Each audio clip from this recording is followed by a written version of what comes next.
Ngari ngai keje we mon a mekeleo. Chanya der we mon dia tala dur makan ko dwan pin kon gana ne tina. Chanya boy nga jala ta ko maling ni ngai kan ko. Me muy na Dwan rem dare ngi ta tanwa. Kur kana wai man ne ke jan piana ne yang kai na tum la ne nyur beda. Me muy na Dwan rem dare ngi ta tanwa.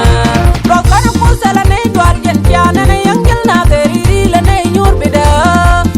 Me muy na Rem dare ngi ta tanwa.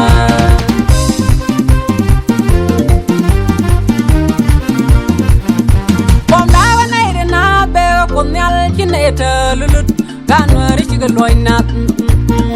Mi no dat la we chan wai etirwar ka bienere ali roduka banyen konji chinwara ni yot kwine mampe. Mi chanwar kan wala daga japa sele kwi mande ga da kwan. No la we sele darwi kamar moy sele kwi mande ga da kwan. Ngari ngai keje we mon a mekeleo. Chanya der we mon dia tala dur makan ko dwan pin kon gana ne tina. Chanya boy nga jala ta ko maling ni ngai kan ko.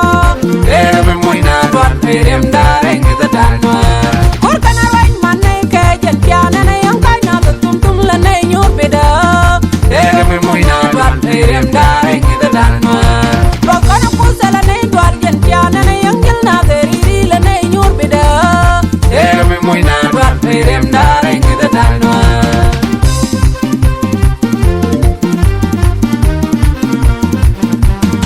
Anong ya garam go ne tina mo kenu ya karodian.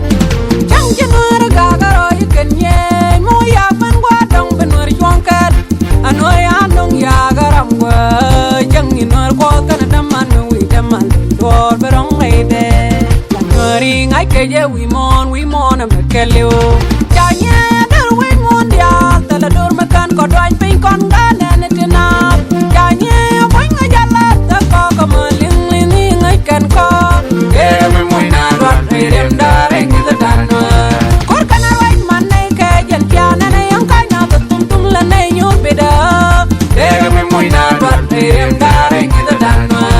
Ro kana pusala ne dwal jan piana ne yang jil na deri la ne nyur beda. Me muy na Rem dare ngi ta tanwa.